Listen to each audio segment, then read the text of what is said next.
Hey everybody, it's John O'Brien. I'm live. I'm John O'Brien, founder, chairman, and chief executive officer of Operation Hope. Also the author of How the Poor Can Save Capitalism, Rebuilding the Path to the Middle Class, the Solution for the 100%, and Love Leadership, The New Way to Lead in a Fear-Based World. Both those two books are bestsellers. And then a book on financial literacy, Banking on Our Future. The work of Operation Hope is what I'm going to talk to you about here for a moment. It is America's first and largest nonprofit financial services network for the poor, the underserved, the struggling class, the working class, those with too much month at the end of their money. Hello, Delmar Bennett, checking in. I know that you tried to hit me late earlier, but I was pressed for time. Akeem Ferguson, hello. He said raised his credit score 58 points in 2 weeks. Fantastic, Akeem Ferguson. Neil David from St. Lucia, Florida, checking in, and Canel Spain, you inspire me, brother. Hope to one day meet you. I agree. I'd like to meet you too, Canel. And that's sort of my message for today, is that we're sitting in a moment in history, folks. But history never feels historic when you're sitting in it. It just was like another day. And sometimes we take these moments for granted, and sometimes we take ourselves for granted, and sometimes we take our ability to make an impact ourselves for granted, and we want to subcontract change to the President of the United States. Hello, France, and Marvin from St. Louis. My mother was just there, by the way. Bruce, Ayobani from Nigeria, and so many others are signing in. We want to subcontract leadership to the President of the United States, or to the mayor, or to the governor, or to whomever else is supposed to be in charge of our lives, without realizing that no one's going to save us but us. There was a man who gave his life so that we might have life. And I'm in the city that he gave his life in, for a movement he gave his life to. His name was Dr. Martin Luther King Jr., a Nobel Peace Prize winner, a champion for good in the world. I know his daughter, Dr. Bernice King. She's on my board in Atlanta. Dr. Bernice A. King does a great job living his legacy. I know his son, Martin Luther King III, and Dexter King.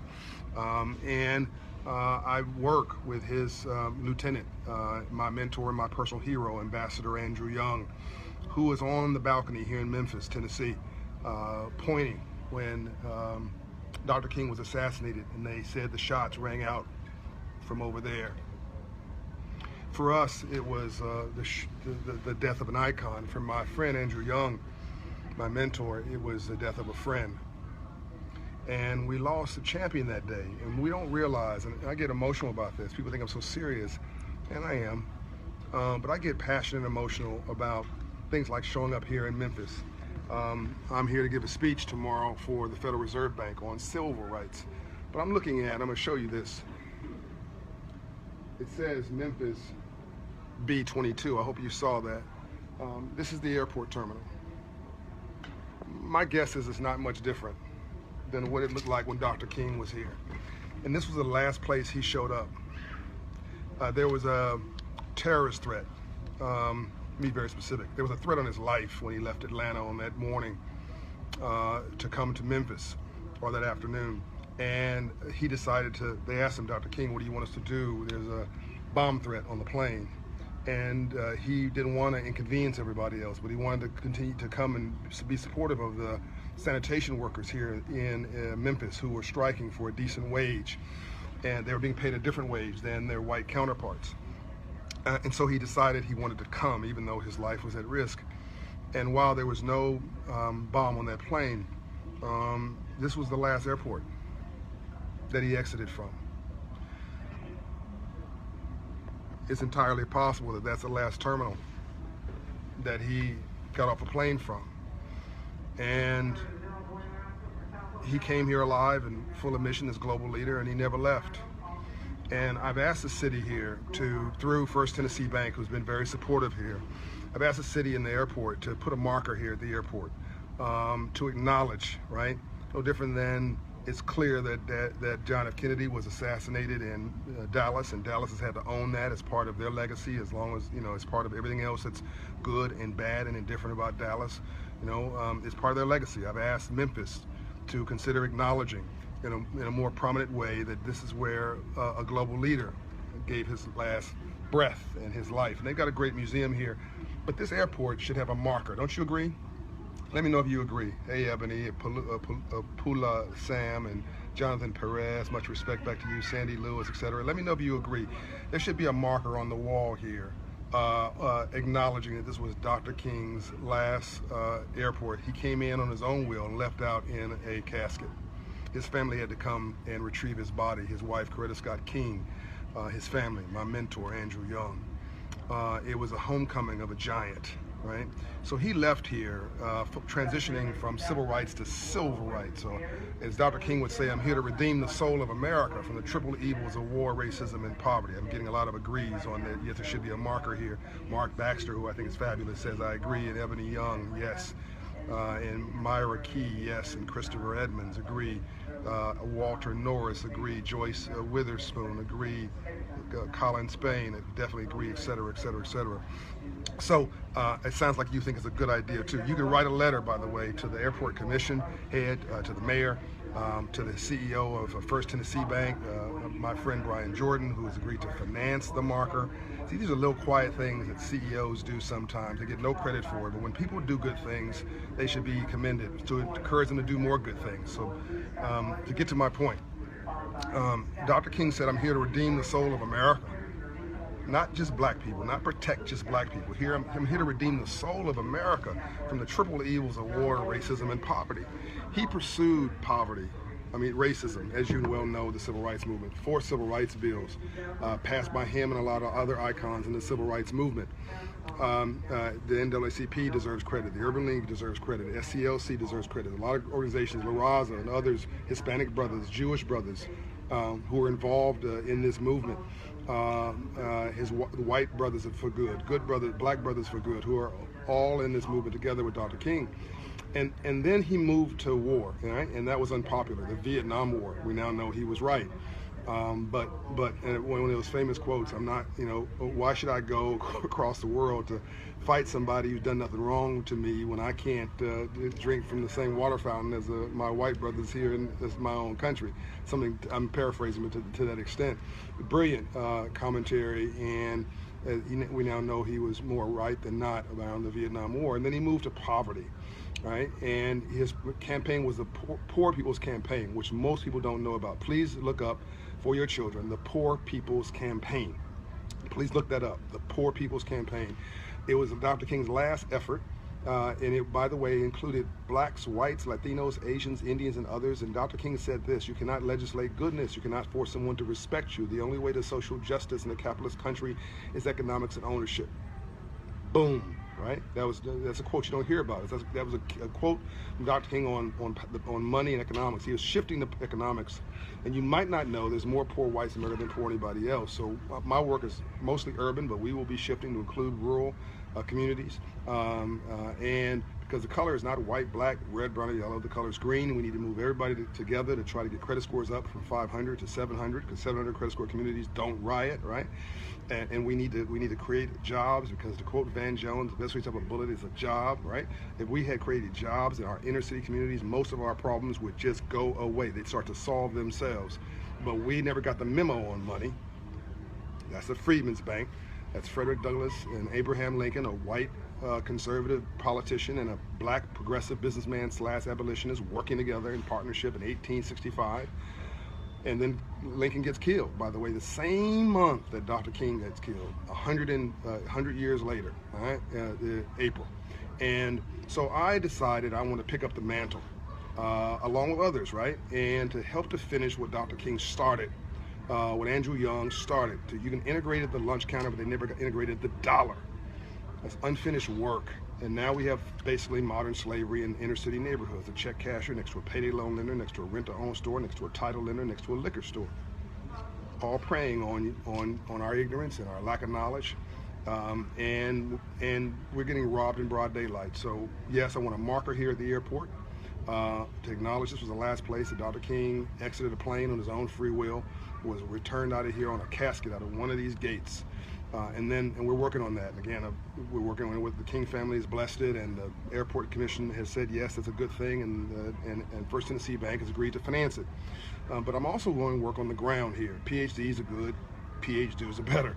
So I'm finishing some of Dr. King's work with the civil rights movement. Civil rights was waged and won in the streets. Civil rights will be waged and won in the suites. Civil rights was about race and the color line. Civil rights will be about class and poverty, and lifting everybody up and creating GDP and economic opportunity, right? Because as we drive through some of our inner city neighborhoods that look like third world countries, Ebony says yes. Sandra says, we love you, John. I love you back, by the way. Jason Jones, money solveth all problems, somewhere in the Bible. You dang on close, man. Even poor people don't want to be poor. Even poor people don't want to be called poor, right? Okay. So we are opening Hope Inside locations in Memphis. We have one with SunTrust banks here, and maybe two. The brother, by the way, is a brother here, the regional president for SunTrust Bank. So they're talking about Dr. King's dream becoming real. I think his name is Johnny Moore, if I recall his name. So we have Hope Inside's here. We have one Hope Inside here where a lady walks in and to get a mortgage, $140,000 mortgage, she's turned down. She thinks, there's got to be something wrong with this. Well, her credit score stunk, right? So we worked with her in the lobby of the bank branch, went to a confidential office, worked with her over 3 months, got her credit score up 80 points, all right? The bank couldn't do it by law or legal risk management. The bank couldn't do what we could do. Got her credit score up to the 650 range, got her back into the loop with the bank. She got approved for a $140,000 mortgage, became a homeowner, put a roof over her children's head, became dignity rich, became a taxpayer. I'm gonna talk about that tonight in another video I'm gonna do on taxes. Taxpayer here in Memphis, creating GDP, jobs, economic opportunity, and dignity for herself, right? So that's the vision we're expanding with First Tennessee and SunTrust banks and others here. I'm gonna tell you a little secret. We've opened a Hope Inside, just announced it, in honor of Dr. King. So we have a Hope Inside at Ebenezer Church in Atlanta. Some of you know that. That's our headquarters for Project 5117 and Civil Rights and Hope Inside. We have 68 locations across the country, opening one every week or two. But we also just announced we're opening a Hope Inside at Mason Temple, the last place that Dr. King gave a speech. When he got off the plane here, he went to Mason Temple. You know that story, do you? And if you don't, please look it up. Okay, you say you do know that story. Great. Claudia Rivera, hey John, how are you? I'm fine. Need your help in Dallas, please contact me. It's Auntie Jones. We're coming to Dallas, trying to work with a couple banks there, so give me some time. So Mason Temple, his last speech, and you might know, he said it was a mountaintop speech, and I have a dream, but he went to the mountaintop, right? And he talked about that I may not be there, I may not get there with you, but that's okay. I've lived a good life, he says. It's almost like he knew he was going to die the next day, and he said famously, not that day, but he said famously, you can't kill me, but I can freely give my life. It's a bad brother. And he's larger today than he was when he was alive, right? And his vision is still alive, and hopefully it's inspiring you. And I think one of the reasons we have so many problems is there's not enough energy left from those moments. There's not enough of us focused on we and not just about me. We're focused on what we get, not what we have to give, right? There's not enough folks who are living in that King theology of doing well and doing good, doing well by doing good, and we got to reimagine ourselves and regain that sense of hope and inspiration, love for all, compassion for many, but most of all, action in our lives. And that's why I'm here. I'm gonna speak at the Federal Reserve Bank tomorrow on civil rights in the university here. We're going to talk about more Hope Inside locations. We're opening 15 locations with First Tennessee throughout Tennessee, urban and rural. Boom, I think you like that. There we go. And we're opening more with SunTrust banks here, and we're going to do hopefully go into grocery stores and other places where people flock, stop, and shop, and help people take their lives back. All right, Claudia, you are a great person. I have been following you for a while. Hopefully, hope you will help. So I didn't read the rest. I'll read that later, Claudia. Thank you. Sheila Sparkles Jones. Wow, please come to St. Louis. I'm coming to St. Louis. In fact, we have an office there with Treasurer Jones, Tishara Jones there at City Hall. So go to that office. We're also in Ferguson, Missouri, by the way, there. Audrey Appleby. John, faculty at Tampa and Miami does not provide services to Fort Myers residents. Oh, they will. Okay, send an email to rachel.doff@operational.org. RACHAEL.doff@operational.org. We'll make sure they provide services where you are. Jewel Noden, knowledge is power. Etienne Jean Francois, Palm Beach. Okay, love you guys much. Unbought, unbossed, unbiased, nonpartisan, coming to you straight at no chaser. This is the Straight Talk Civil Rights Series with John Hope Bryant. I'm mobile right now. My car is waiting for me. I got to go. I'm going to be late for dinner. But I'm going to hit you later tonight with another special message that I think you'll enjoy. Peace and light, and I'll respond to every note later. Hope you enjoyed this.